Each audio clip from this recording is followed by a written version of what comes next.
नमस्कार दोस्तों, मैं अंकुर उपाध्याय स्वागत करता हूं आप सभी का एक बार फिर से अपनी नई वीडियो में। दोस्तों यहाँ पे आप सभी के साथ टोटल 9 चीज़ों के बारे में बात करने वाला हूं। ज़्यादातर चीज़ें नेगेटिव साइड पे दिख रही हैं। कल के लिए भारतीय बाजार की बात करेंगे। शुरुआत इक्विटी मार्केट से करते हैं और बात करते हैं डेटा की, FIDIs के। तो आज 2 दिन की खरीदारी के बाद FIDIs वापस से सेलर बन गए हैं, अच्छा खासा बेच कर गए हैं कैश मार्केट और फ्यूचर स्टॉक्स में। हालांकि अभी इंडेक्स फ्यूचर्स में पॉजिटिव फिगर आया है, ये अच्छी बात है। कैश मार्केट में FIIs ने 2150 करोड़ की बिकवाली करी है। वहीं DIIs की बात करें तो इन्होंने 1129 करोड़ की बाइंग करी है। स्टॉक फ्यूचर्स में FIIs ने 2520 करोड़ की बिकवाली करी है और इंडेक्स फ्यूचर्स में 538 करोड़ की बाइंग है, जिसमें से निफ्टी खरीदा है 667 करोड़ का और बैंक निफ्टी 166 करोड़ का बेचा है। तो इंडेक्स लेवल पे मिला जुला कामकाज है, बट कैश मार्केट और स्टॉक फ्यूचर्स FIIs ने आज बेच दिए हैं। दोनों मिलाकर करीब 4500 करोड़ के समथिंग की सेलिंग है। DIIs ने अपने हिसाब से बहुत छोटी बाइंग करी है आज 1150 करोड़ रुपए की। अब प्रॉब्लम कहां पे आ रही है? प्रॉब्लम वैसे तो कमोडिटी में, क्रिप्टो करेंसीज में चौतरफा बिकवाली है, हैवी फॉल है, बट मैं इक्विटी से शुरुआत कर रहा हूं। तो अब बढ़ते हैं दूसरे सेगमेंट पे, गिफ्ट निफ्टी, जो कि 62 पॉइंट नीचे दिख रहा है 25,640 पे, 25,642 पे हमारी क्लोजिंग है। लेकिन पॉइंट टू पॉइंट टर्म्स पे देखोगे तो 60 पॉइंट्स नीचे दिख रहा है गिफ्ट निफ्टी। तो पॉसिबल है कल 50, 60, 70 पॉइंट की गिरावट के साथ हम ओपन हों। लेवल्स कौन से ध्यान में रखने चाहिए? 25,500 जो मैंने आज मॉर्निंग में भी डिस्कस किया था, अभी भी सेम लेवल ही अपने व्यूअर्स के साथ डिस्कस करना चाहूंगा। जब तक 25,500 के ऊपर है तब तक उतनी टेंशन नहीं लेनी चाहिए। ये जो फॉल आया है या सडन ग्लोबल मार्केट में सेल ऑफ आ रहा है, ज्यादातर इक्विटी मार्केट से हटकर सेल ऑफ दिख रहा है मुझे, वो अभी मेरे को समझ में नहीं आ रहा क्या रीजन चल रहा है, बट एक चीज जरूर है कि सेल ऑफ दिख रहा है क्लियर कट। बढ़ते हैं आगे दूसरी चीज पे, गोल्ड और सिल्वर। जैसा कि मैंने आपसे कहा कि इक्विटी से हटकर देखोगे तो परेशानी ज्यादा है। गोल्ड सिल्वर में बहुत हैवी परेशानी है। चांदी लोअर सर्किट लगा रहा है अपना ऑलमोस्ट सेकंड, 12% नीचे 32,000 रुपए टूट गया है 2,36,800 पे, और 2,30,000 के समथिंग का लो इसने खींच दिया है। वहीं गोल्ड 1,50,000 पे आ गया है, 1,48 के समथिंग का इसका आज का लो है। तो भारी भरकम गिरावट है। गोल्ड 3,000 रुपए सस्ता और चांदी 30,000 रुपए सस्ता हुआ है आज। तो हैवी फॉल देखने को मिल रहा है हमें। ऐसा नहीं है कि केवल गोल्ड और सिल्वर टूट रहे हैं, क्रिप्टो करेंसीज की भी मैं बात करना चाहूंगा आप सभी के साथ और एक एग्जांपल भी शेयर करना चाहूंगा दोस्तों। क्रिप्टो करेंसीज की अगर बात करी जाए तो सबसे पहले मैं आप सभी के साथ डिस्कस करना चाहूंगा दोस्तों बिटकॉइन। बिटकॉइन की बात करूं अगर मैं आप सभी के साथ तो $67,255 पे आ गया है। 8.5% आज इंट्राडे क्रैश हुआ है। ये वही बिटकॉइन है जो $1,00,000 के पार निकल गया था। आज ये $70,000 के भी नीचे निकल गया है। एथेरियम में 10% की गिरावट है और सोलाना में करीब 9.5% की गिरावट है।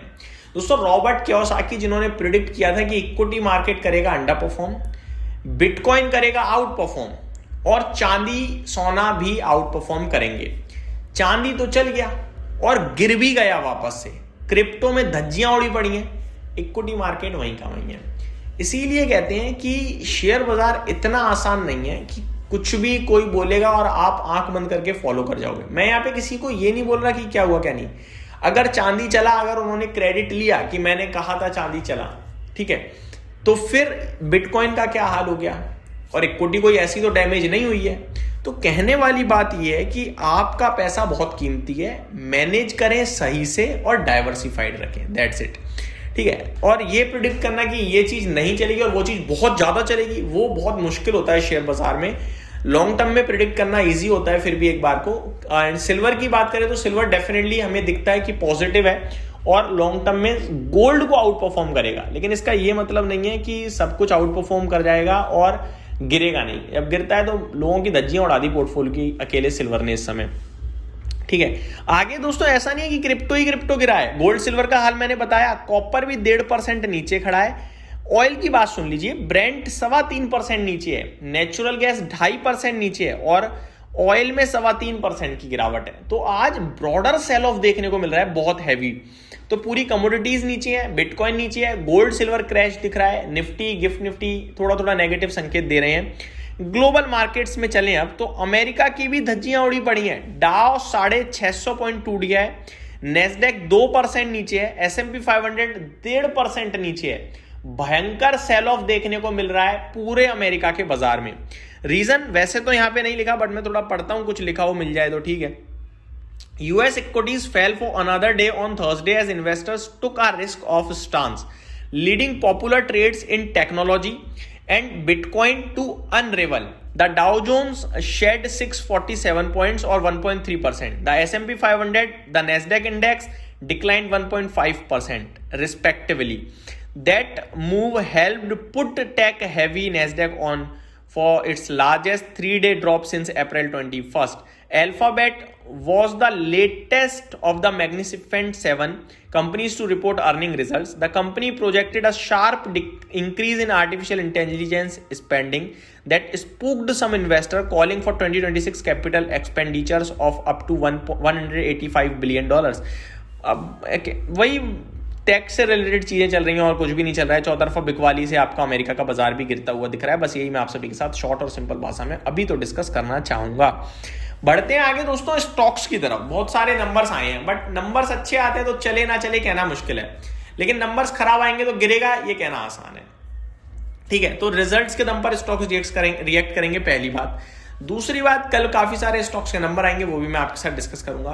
तो रिजल्ट जिनके आ गए उनमें बड़ा नाम एक हीरो मोटोकॉर्प मुझे दिखता है, जिसके नंबर आए हैं। 110 रुपए प्रति शेयर का डिविडेंड आया है। नंबर्स की बात करें तो नंबर्स मुझे अच्छे ही दिख रहे हैं दोस्तों, वीक तो नहीं लग रहे हैं, बट उतने दमदार भी नहीं है, बट अच्छे हैं, खराब नहीं कहूंगा। ऋषभ इंस्ट्रूमेंट के नंबर बहुत कमाल के लग रहे हैं। डेटा पैटर्न्स के नंबर्स आते हुए दिखे हैं। मुनाफा बढ़कर आया है, रेवेन्यू भी बढ़ा है, मार्जिन हल्के से ड्रॉप हुए हैं, एबिटा बढ़िया है, तो बढ़िया ही बोलूंगा मैं। एसकेएफ के नंबर्स मार्जिन तो इंप्रूव हुए हैं, बट मुनाफा पूरा गायब हो गया, रेवेन्यू गायब हो गया पूरा। मतलब ऐसा लग रहा है कि बिक्री नहीं हो रही है एसकेएफ में, तो बेकार बोलूंगा फिर तो मैं। मार्जिन ही बस बढ़ा है, बाकी तो कुछ नहीं बढ़ा। फिजिक्स वाला के नंबर आए हैं और मुनाफा आपका बढ़कर आया है, रेवेन्यू बढ़कर आया है, मार्जिन हल्के कम हुए हैं, एबिटा भी बढ़कर आया है, तो बढ़िया मानते हैं हम नंबर इसके। केन्स टेक्नोलॉजीज नंबर आ गए हैं फाइनली इतनी परेशानियों के बाद, और नंबर वीक है दोस्तों, अनुमान से काफी वीक लग रहे हैं, तो हो सकता है गिर जाए ये stock. GNG electronics recently listed company है, रिसेंटली लिस्टेड में मेरे को नंबर्स अच्छे लग रहे हैं। अगर बात करें और स्टॉक्स की, कुछ बड़े नाम, कृष्णा डायग्नोस्टिक के नंबर्स आए हैं। नंबर रेवेन्यू बढ़ा है, मुनाफा घटकर आया है, मार्जिन सिमिलर है, ऑलमोस्ट थोड़े से कम हुए हैं, एबिटा थोड़ा सा बढ़ा है, मिले जुले टाइप नंबर है, कुछ कहना मुश्किल है। तो ये कुछ स्टॉक्स इनके नंबर्स आए हैं, कल रिएक्ट करेंगे अपने रिजल्ट्स के ऊपर। अब बात करते हैं कल के लिए रिजल्ट कैलेंडर की। तो कल के लिए रिजल्ट कैलेंडर भी मैं आप सभी के साथ शेयर कर देता हूं दोस्तों। एक तो दिन में बहुत सारे नंबर्स आ रहे हैं, आप पढ़ नहीं पाओगे इतने नंबर्स हैं। मैं आपके साथ सिर्फ बड़े नाम डिस्कस करता हूं। Tata Steel, Bosch, Shree Cement, MRF, Kalyan Jewellers, Krishna Institute, Sun TV, CESC, Grindwell Norton, JK Tyre, Crompton Greaves, Ratnamani Metals, BEML, ये कुछ बड़े नाम हैं जिनके कल रिजल्ट्स आएंगे, हमें ध्यान देना है इन पे। चौतरफा सेल ऑफ चल रहा है, लेट्स सी कल इक्विटी मार्केट्स कैसा करते हैं। यही समाप्त करता हूं इस वीडियो को। Thank you so much for watching this video. Good night guys.